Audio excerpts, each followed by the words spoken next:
Selamat datang di YouTube channel Suharyanto Putra, sebuah channel khusus yang akan berbagi informasi di bidang pendidikan, karir, pengembangan diri, dan juga kepemimpinan untuk generasi muda dimanapun Anda berada. Silahkan subscribe dan juga nyalakan tombol lonceng untuk mendapatkan update terbaru dari saya. Anda juga bisa berdiskusi dengan cara follow Instagram saya @suharyanto21 dan LinkedIn Suharyanto Putra untuk diskusi lebih lanjut.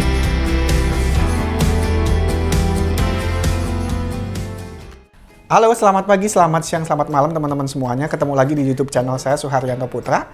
Nah, kali ini saya sama Mas Helmi. Nah, Mas Helmi ini siapa? Ini anak startup banget nih. Kita mau ngomongin karir ya. Jadi kalau boleh bilang, ini Mas Helmi punya karir bagus ya nggak? Amin. Amin dong, harus diaminin. Gitu. Amin dong. Nah, hari ini kita pengen sharing gimana. Ini kan mumpung awal tahun nih 2022 gitu ya. Gimana caranya supaya teman-teman tuh punya karir yang oke dan pastinya tahun ini akan naik gaji dan dipromosiin. Biasanya kalau promosi kan naik gajinya itu lebih daripada yang lain gitu, bukan naik inflasi tapi lebih dari itu. Nah, menurut lo nih Mi, gitu ya, kalau misalkan ini ngomongin konteks startup ya, karena startup lagi booming banget di Indonesia dan banyak sekali teman-teman di sana pasti pengen karir di startup kan gitu. Nah, bagi teman-teman yang pengen berkarir di startup, pokoknya stay tune, kita akan kupas tuntas gimana caranya dalam waktu singkat nih, belum setahun kerja di situ udah dipromosiin dan naik gaji yang banyak. Gitu. Menurut lo apa sih yang membuat orang itu bisa naik gaji terus cepat dipromosi? Sebenarnya bisa jadi mungkin situasinya berbeda setiap orang gitu ya. Tapi kalau menurut gue resepnya tuh umum banget sih. Setiap orang harusnya bisa melakukan itu gitu ya, tanpa tebang pilih mau lo latar belakang pendidikannya apa, lo dari daerah atau dari kota atau apa gitu ya. Harusnya itu nggak ada masalah gitu, nggak jadi obstacle yang berarti gitu, karena gue yakin bahwa setiap hal, terutama terkait dengan kerjaan ya, setiap orang tuh punya kesempatan yang sama sih gitu buat bisa maksimalin itu gitu.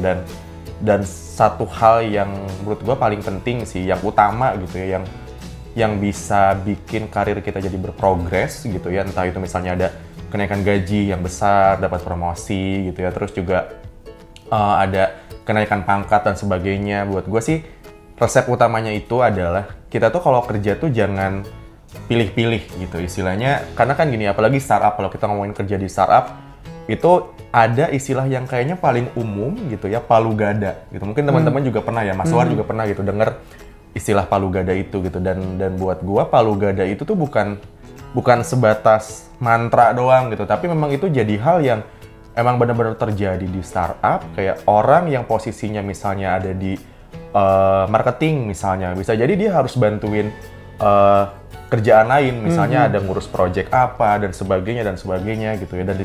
Dan di startup hal-hal yang kayak gitu tuh jadi hal yang biasa gitu. Jadi makanya kita tuh nggak boleh untuk pilih-pilih dan kayak ya udah yang harus di-adjust kalau memang kita ngerasa kok ada tugas baru, kok ada ini, kok ada itu gitu. Dimakan semua. Betul, gitu dimakan aja semua dan kita jadi orang yang adaptif aja sih gitu Mas. Kalau menurutku ya itu jadi resep paling utama sih menurutku gitu. Karena dengan gitu juga harusnya ya mungkin di sisi lain memang ada dampak kita jadi nambah kerjaan di luar main jobnya kita dan sebagainya. Tapi di sisi lain gue ngelihat selalu ada dampak positif. Dampak positifnya apa gitu? Dampak positifnya adalah kita juga jadi banyak belajar hal baru juga kan gitu. Dari yang awalnya misalnya gue sempat di pengalaman kerja di tempat sebelumnya Mas gitu, dari yang awalnya gue tim training gitu ya, terus tiba-tiba diminta untuk ngerjain sales planning untuk salah satu produk baru gitu. Awalnya kayak wah ini gue apa ya gitu, sebelumnya nggak pernah tuh ngurus-ngurus kayak gitu, bikin kayak gitu, tapi akhirnya kayak ya udah deh gue makan walaupun di awal bingung, tapi akhirnya kayak wah ini jadi hal yang baru yang bisa gue kuasai ternyata gitu.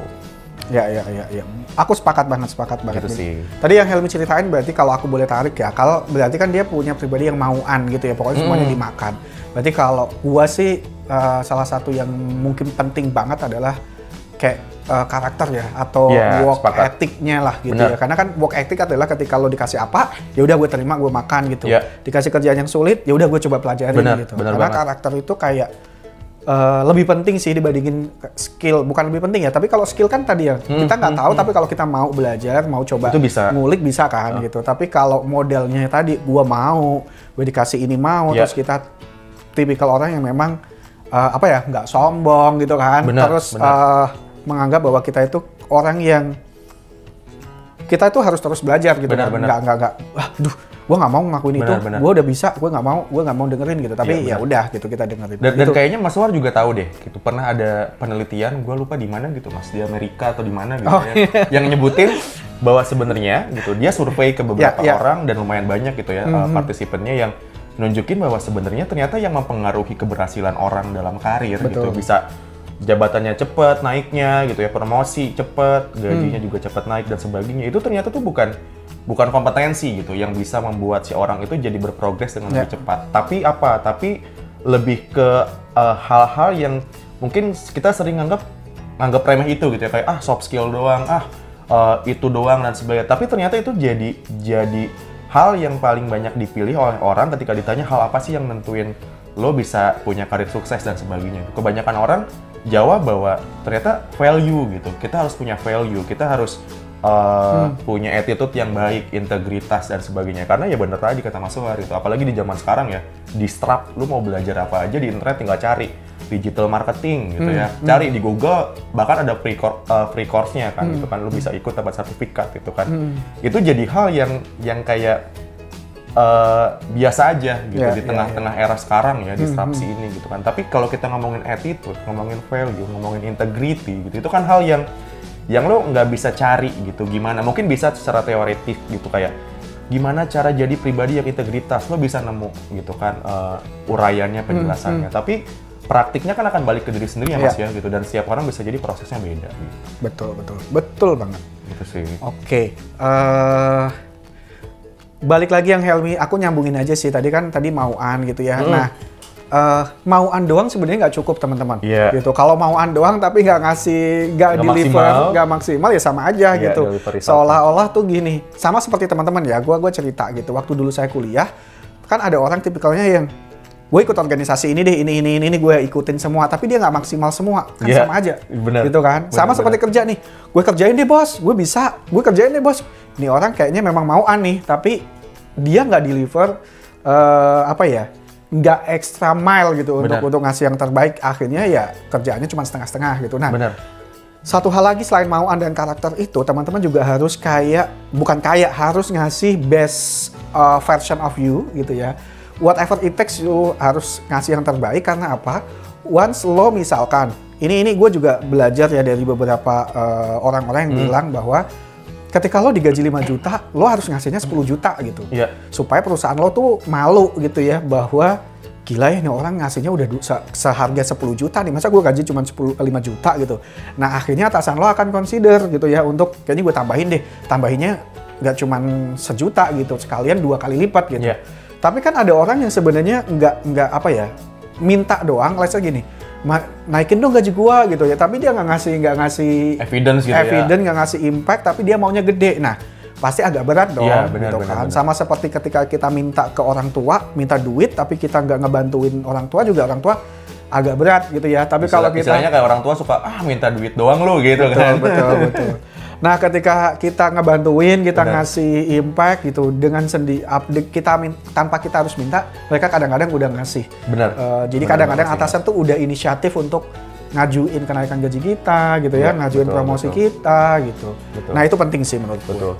Walaupun memang sebenarnya kan akan banyak faktor juga ya Mas War, tapi secara umum gitu ya harusnya itu jadi karena kan kalau kita ngomongin progres karir kan juga mungkin juga kita harus paham juga ya bahwa selalu ada yang memang bisa kita kendalikan, ada juga hal yang memang nggak bisa kita kendalikan kan Mas War itu.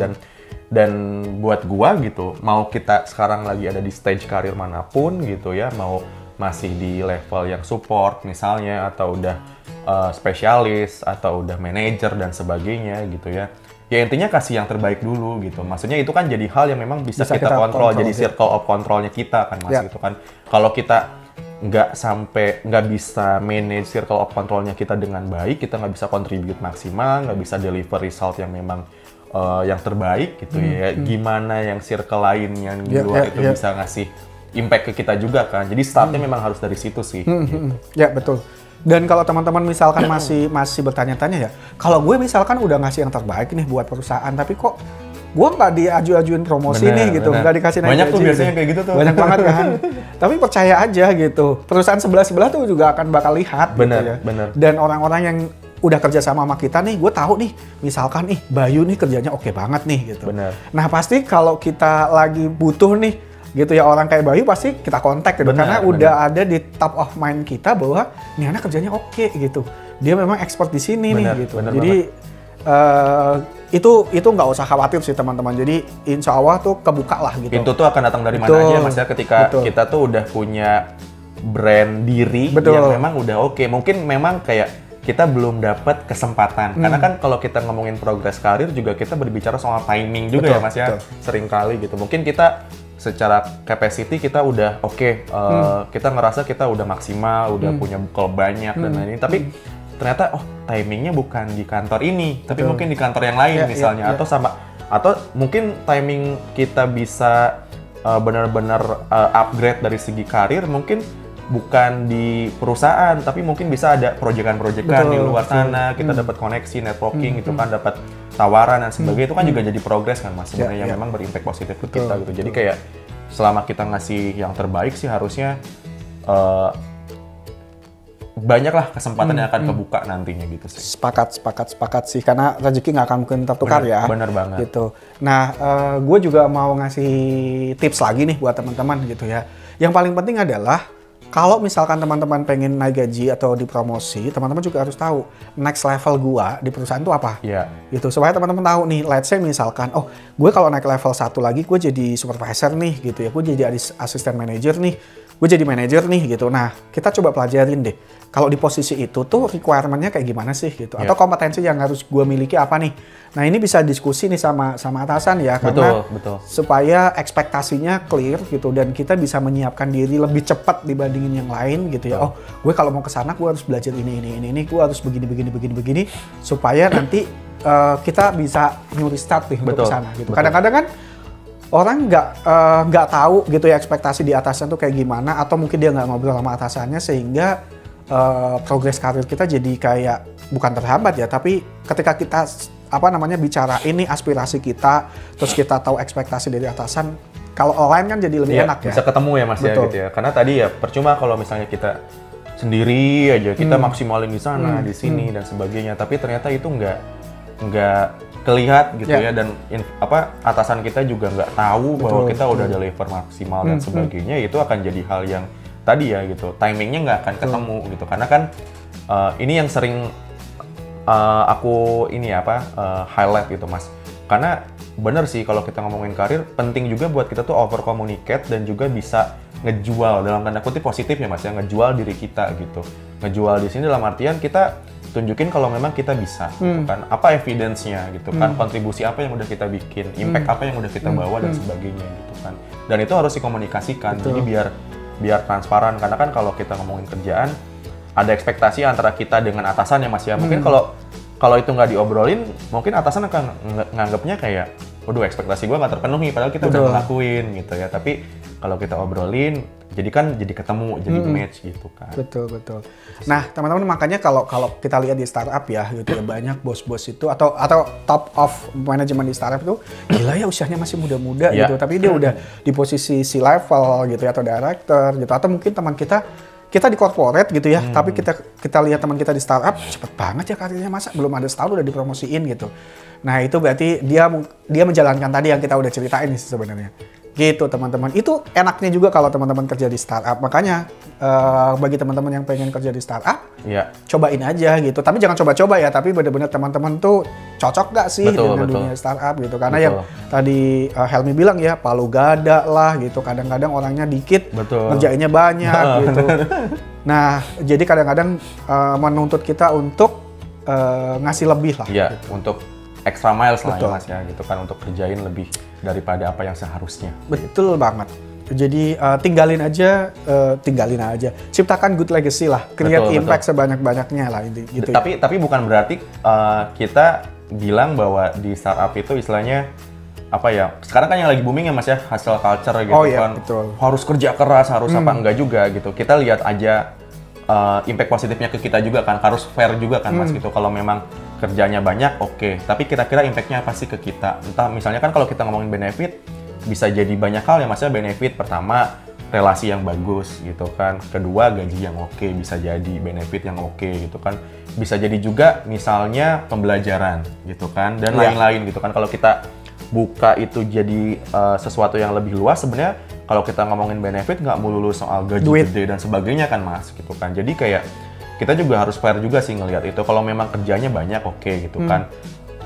Dan kita ngerasa pembelajarannya banyak buat kita juga, ya udah ambil gitu kan. Kalaupun memang kita tiba-tiba misalnya di tengah jalan ngerasa kewalahan, ngerasa apa gitu kan. That's why tadi kita bilang ya Mas ya, bahwa penting untuk over communicate ke atasan kita gitu kan. Karena kalau kita nggak over communicate itu ya mungkin atasan kita nggak akan tahu ya Mas ya. Kayak kita tenggelam atau apa gitu kan, dia nggak tahu. Makanya kayak sesibuk apapun di startup gitu kan, tetap sih selalu ada ruang yang terbuka. Justru malah aku ngelihatnya kalau di startup itu karena kebanyakan seumuran ya Mas ya gitu kan, tipikal yang masih anak-anak muda yang masih 30-an maksimal gitu ya, 34 gitu ya.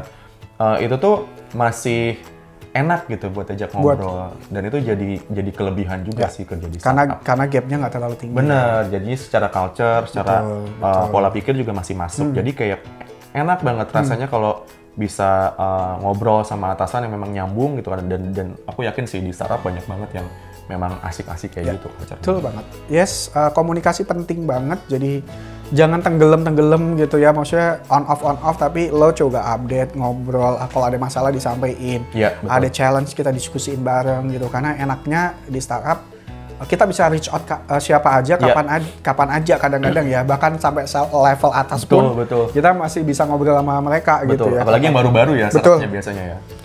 Gitu, mungkin itu aja kali ya yang kita bisa share kepada teman-teman ya. Semoga bermanfaat ya buat teman-teman gitu. Kalau mau ngobrol lebih lanjut atau mungkin ada yang mau didiskusin atau ditanyain, jangan lupa, maksudnya nggak usah ragu, bisa tulis aja di kolom komentar ya teman-teman gitu. Nanti kita bisa diskusiin atau japri kita berdua juga bisa banget.